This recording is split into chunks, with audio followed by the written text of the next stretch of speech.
Defensive players get no love this time of the year. Everybody is way too excited about the next prospect on the offensive side of the ball. But if you want to take your knowledge of the NFL game up another level, start paying attention to the defensive players in the draft. Maybe you don't have enough time for that. That's okay. That's why we're here to help. Let's talk about my top 10 at every position.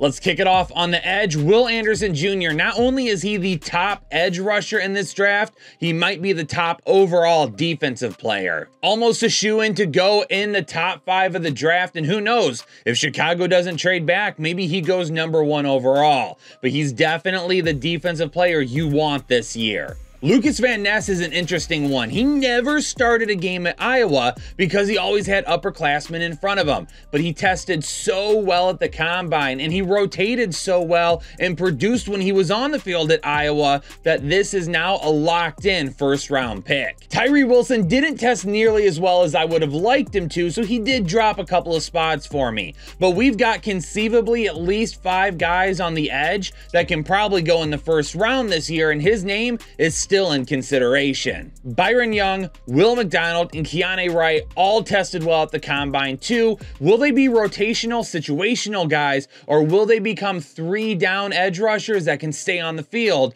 all game long? The cream of the crop on the interior of the defensive line is Jalen Carter, but will these legal issues come to fruition and hurt his draft stock? We've still got a lot that we have to hear before the draft gets here. Brian Brzee is a guy that I absolutely love. He is a top 5 player in this draft. Injuries and other things his final year at Clemson has hurt his draft spot, but whoever ends up taking him is going to get an absolute steal. Kalijah Kancey tested so well at the combine that everyone started comping him to another former Pittsburgh defensive lineman, Aaron Donald. Undersized but powerful and explosive. Adetomiwa Adebawore from Northwestern. This guy absolutely showed up at the combine, one of the best testers on the entire defensive front, and this guy has gone from maybe like a late day 2, early day 3 pick to solely in the conversation for the end of the first round.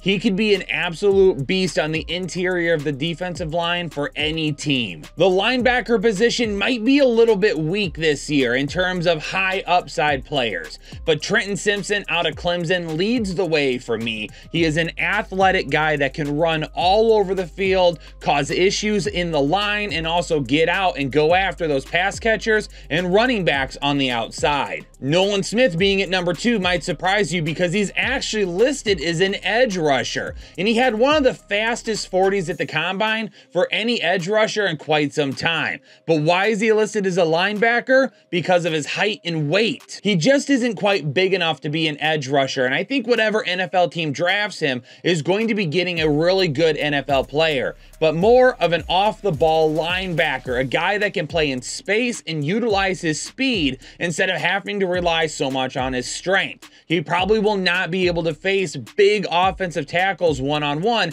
and win those matchups. Put him at linebacker, let him track down guys on the outside, and let him make 100+ tackle seasons, a thing that you expect every year. Cornerback is absolutely loaded this year.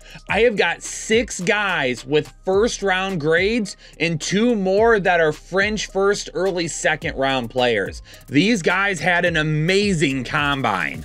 Christian Gonzalez absolutely blew the testing out of the water and cemented himself as the quarterback 1 and a guy that can do everything that you need on the football field. Joey Porter Jr. has got NFL bloodlines running through him already, but this is a guy that is ready to make a name for himself. His arm length and his span is absolutely incredible, and he will be able to go up against any wide receiver in the NFL. Witherspoon sits at number 3 for me, but then you've got guys like Ringo right after him, Banks, you've got a Cam Smith even. All of these guys, their grades are so close together, any of them could end up going at any point in that first round. All of these guys are great cover cornerbacks that can go out in space, that can play off the wide receiver, that can do a lot of really good things. DJ Turner from Michigan had the fastest 40 at the combine, and he had the 4th fastest time since 2003. His speed alone has caused guys like Mel Kiper Jr.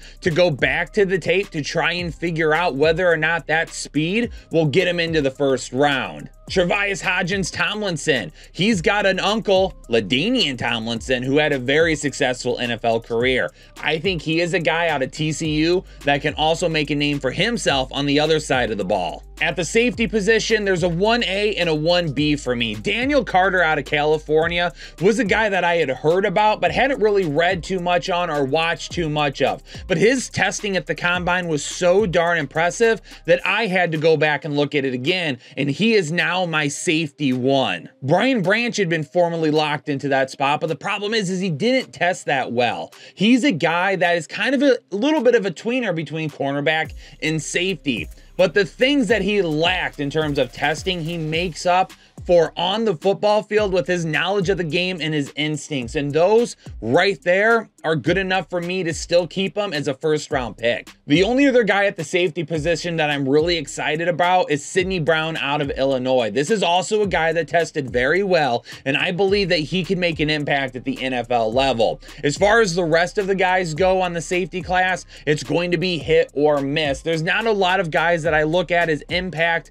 NFL starters, but some of them could be guys that rotate or situational players, and some of them are probably just going to start as special teams and maybe nothing more. Yo, ladies and gentlemen, hit that like button for me on the way out. Leave a comment down below. Is there a defensive player that you believe maybe wasn't ranked high enough, or is there somebody that you're just as excited for? Let me know in the comments. And then make sure you subscribe if you're new here to the channel. Peace out, stay safe, and stay healthy, and I'll see y'all on the next episode of the Fantasy Headliners.